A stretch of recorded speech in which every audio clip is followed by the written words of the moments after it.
Média Philippe, on est ravis d'accueillir Camille Chamou. Ravi, c'est le mot. Bonjour Camille Chamou. Bonne année. On vous avait découverte sur Canal dans l'édition spéciale. Vous avez fait 3 one-man shows. Camille attaque et surtout Née sous Giscard et l'esprit de contradiction. C'était le dernier au cinéma. Les Gazelles, dont vous avez été la co-scénariste. Je ne vais pas tout citer.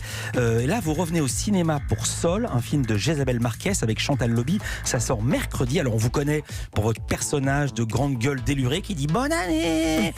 Et là, c'est un rôle de composition. Vous êtes à contre-emploi. Qui est Eva? Alors Eva, c'est une femme qui a dressé des murs pour pouvoir continuer à tenir debout, quoi.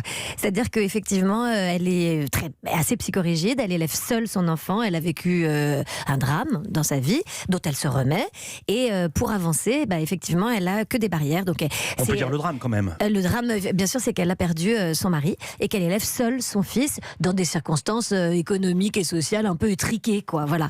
Donc, elle tente de tenir son fils, sa famille, etc.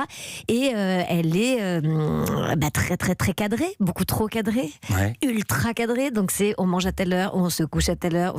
Voilà. Et c'est quelqu'un qui ne laisse pas la fantaisie arriver dans sa vie. Sauf que c'est pas la fantaisie, quoique si, incarnée par Chantal Lobby, qui arrive dans sa vie. Qu'est-ce qu'elle vient faire là, Chantal Lobby? C'est une bourrasque, c'est une véritable bourrasque dans la vie d'Eva. En réalité, Chantal vient. Je ne veux pas spoiler le film, mais c'est le début, ça va. Ça, on peut le dire. On peut le dire. Chantal vient essayer de se rapprocher de son petit-fils, justement, le fils de Eva. Je ne vais pas citer toutes les circonstances, mais en gros, elle ne connaît pas sa belle-fille et elle ne connaît pas son petit-fils. Et pour se rapprocher de son petit-fils, elle va inventer un stratagème complètement absurde. Comme elle se rend compte que sa belle-fille loue, pour avoir un peu plus de blé, une petite chambre dans son appartement, effectivement, elle va prétendre avoir besoin de cette petite chambre et elle va se mettre à faire le ménage chez Eva, devenir sa femme de ménage, sa femme à tout faire, etc., alors que c'est sa belle-mère, et se rapprocher ainsi du petit garçon. Mais évidemment, elle va complètement bousculer les habitudes de ce petit garçon, cette maman, etc.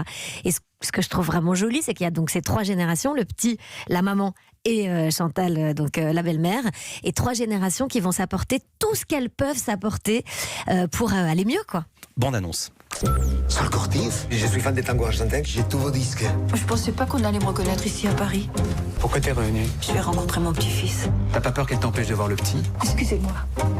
J'aimerais vous parler. Ça peut pas attendre. C'est important. Après tout, vous vous connaissez pas, elle t'a jamais vu. Je veux juste plus perdre de temps. T'as pensé à ce que t'allais lui dire? Je suis votre belle-mère. Je suis là pour la petite annonce. Vous n'avez pas bien lu l'annonce. Chambre à louer, cherche jeune, étudiante et discrète. C'est moi.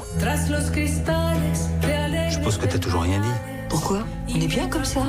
Je suis ravi d'apprendre que tu vis des moments privilégiés avec ton petit-fils, qui croit que t'es la femme de ménage de sa mère. T'as vraiment le chic pour toujours te mettre dans ce genre de situation? J'ai inventé le chic. Ah, c'est vous? Ça se voit.